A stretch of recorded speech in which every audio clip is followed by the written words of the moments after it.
नमस्कार दोस्तों, आज बात करेंगे अवैध संबंध योग के बारे में। अवैध संबंध योग क्या होते हैं उसी की जानकारी आज आपको देंगे।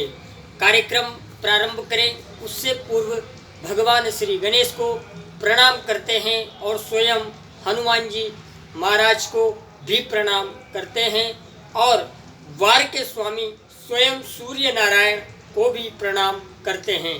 प्रिय साथियों, जिस योग के बारे में आज हम चर्चा करेंगे वो चर्चा आप सीरियस ना लें, क्योंकि ये योग वैसे 70% कुंडलियों में निर्मित होते हैं और उस योग को भंग करने वाले भी स्थितियां मौजूद कुंडली में होती है। इसलिए आप इसे सीरियस ना लें, केवल आप इसे मनोरंजन की दृष्टि से देखें। प्रिय दर्शकों, अब मैं आपको बताता हूं कि क्या क्या वो स्थितियां होती है। ये हमारा लग्न स्थान है और ये हमारा सप्तम भाव है। ये हमारा स्वयं का और ये हमारी स्वयं पत्नी और पति का भाव माना जाता है। उसी प्रकार से लगन से तीसरा स्थान जो होता है ये हमारे छोटे बहन भाइयों का होता है। इसी के साथ साथ सप्तम से जब तीसरा स्थान हम गिनेंगे तो नवा स्थान जो होता है ये हमारी पत्नी के भाइयों का होता है, पत्नी के छोटे बहन भाइयों का होता है।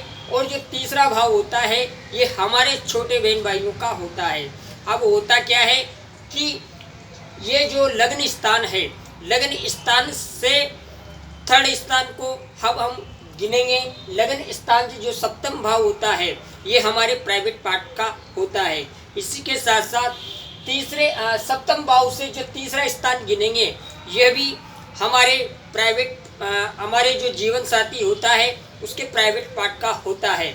अब इसके बाद जो स्थिति का निर्माण होगा वो यह होगा कि सप्तम भाव का मालिक थर्ड हाउस में जब जाएगा तो ये बलवान होगा, तब ये स्थिति लागू नहीं होगी।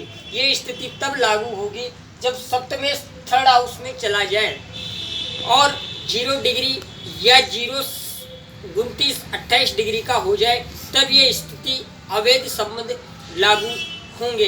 इसके अतिरिक्त आप बिल्कुल इस योग को सीरियस ना लें। इसी के साथ साथ फल क्या होगा वो मैं आपको बताता हूँ।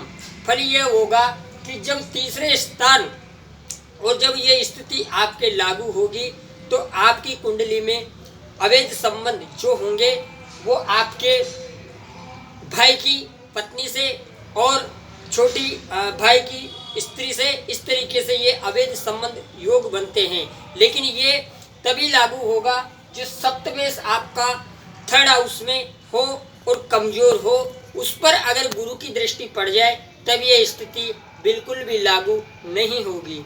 इस पर गुरु की दृष्टि ना हो और 0 डिग्री 1 डिग्री का हो, बालावस्था या वृद्धावस्था का हो, तब ये स्थिति लागू होगी।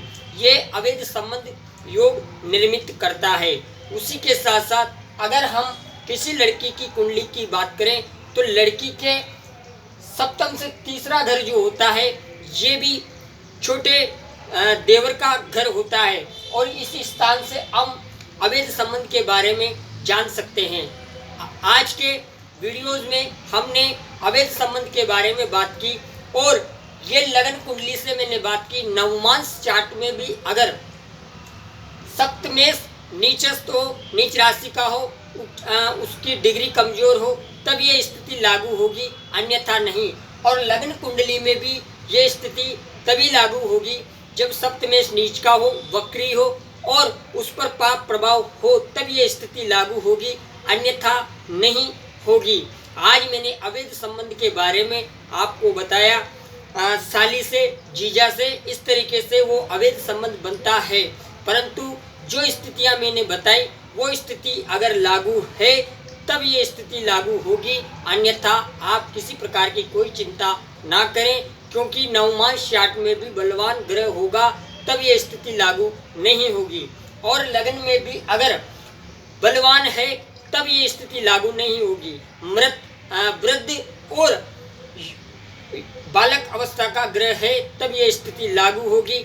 गुरु की दृष्टि नहीं होगी तब ये स्थिति लागू होगी। तो प्रिय दर्शकों, आज मैंने अवैध संबंध के बारे में चर्चा की। नेक्स्ट एपिसोड में पुनः मुलाकात करूंगा। तब तक के लिए इजाजत दें। चैनल को लाइक शेयर सब्सक्राइब करें। धन्यवाद।